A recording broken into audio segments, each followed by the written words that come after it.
Notre Dame goes down at Louisville last night. Final score, Notre Dame 20, Louisville 33.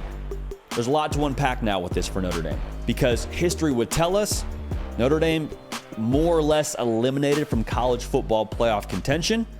Notre Dame obviously not in the conference, so that one less data point probably doesn't play in their favor when it comes to Selection Sunday. They already kind of knew there was no margin for error. So the question then becomes, what now for Notre Dame?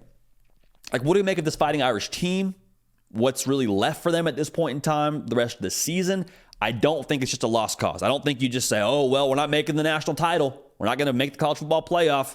Hang them up. I think there's a lot more to this season for them than just that whole thinking exercise. We'll break it down, though, right now. Make sure you're subscribed. College football, only college football, every single day of the year. Follow me on Twitter and on Instagram at Jody Piquel. Let me know, what do you think of last night for Notre Dame? What do you think is left for Notre Dame when it comes to the 2023 campaign? Curious to hear your thoughts. When we look at just this game, though, it's Tell the Truth Sunday, so we, one, turn out a lot of content for y'all on this day, and two, we tell the truth, as Tell the Truth Sunday is titled that for a reason. Now, when we look at this game, I think there's a combination of things that allowed for last night's result to become a reality. Like, when you ask the question, what happened, I would say, well, one, Louisville offensively put pressure on Notre Dame to score that I don't think we had seen Notre Dame face just yet. Like Ohio State, great offense.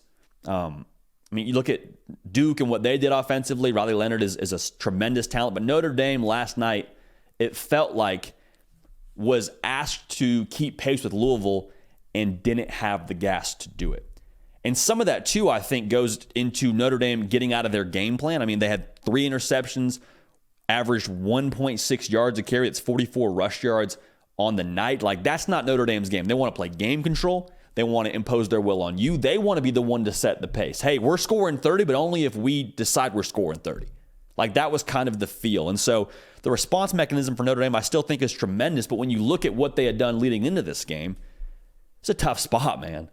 It's a tough spot. You lose on the final play more or less to Ohio State. The week after that, you go and play Duke on the road, ranked matchup. That game comes down to more or less the final play. Then you play Louisville on the road, their Super Bowl, a ranked undefeated Louisville. Like, it was just kind of a series of events where Notre Dame had been climbing uphill for so long and just kind of felt like they ran out of gas. And that's not to talk down on Notre Dame at all. Like, when you talk about Notre Dame as a whole going forward now, I don't think anything we saw last night should invalidate what Marcus Freeman has done there now in that really short amount of time he's been the head coach there.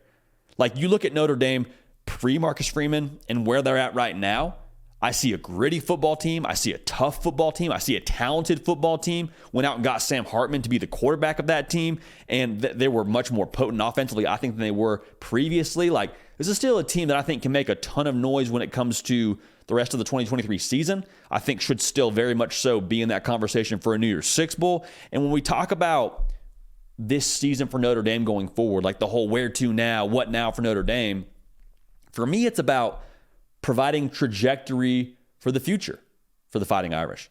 Like, it's very, very clear that something is being built with Marcus Freeman as the head coach at Notre Dame. I think he's made Notre Dame cool again, relevant again in a lot of ways. And I don't just mean from a college football playoff conversation. I mean on the recruiting trail.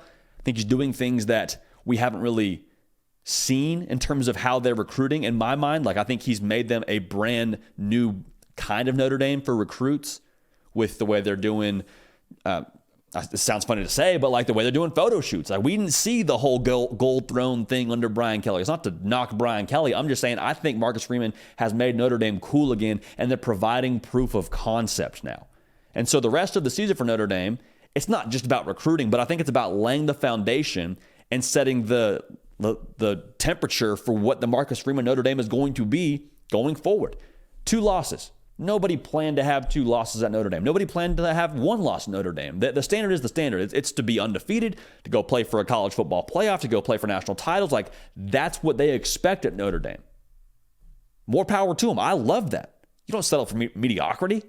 Nobody's around there to just win 8 games and go to whatever bowl game and say, hey, good season, do it again next year. No, they expect greatness, and I love that from Marcus Freeman. Now, how they do it with 2 losses, how they respond with 2 losses, rather, I think will say a lot about what they're going to be under Marcus Freeman going forward. I'm not saying it defines them. I'm just saying it's another brick stacked in the foundation of Marcus Freeman's Notre Dame. So last night, tough one. Met your match. If Notre Dame plays that game 10 times, and if Notre Dame doesn't have the schedule they have before that, maybe it's a different outcome. But regardless, you have the score that you have. Like, it is what it is at this point. So Notre Dame got out of their game plan. Too many self-inflicted errors. Couldn't run the football. Ran out of gas. It is what it is. How they respond, though, again, I think will be a tremendous data point for us in terms of what Notre Dame will be going forward. And I can't wait to see it. Because I do not think Sam Hartman, I do not think Audric Estime, I do not think anybody on that roster is just going to say, okay, well, hey, we tried. I don't think anybody's just throwing in the towel. But again, cannot wait to watch how they respond. Make sure to subscribe.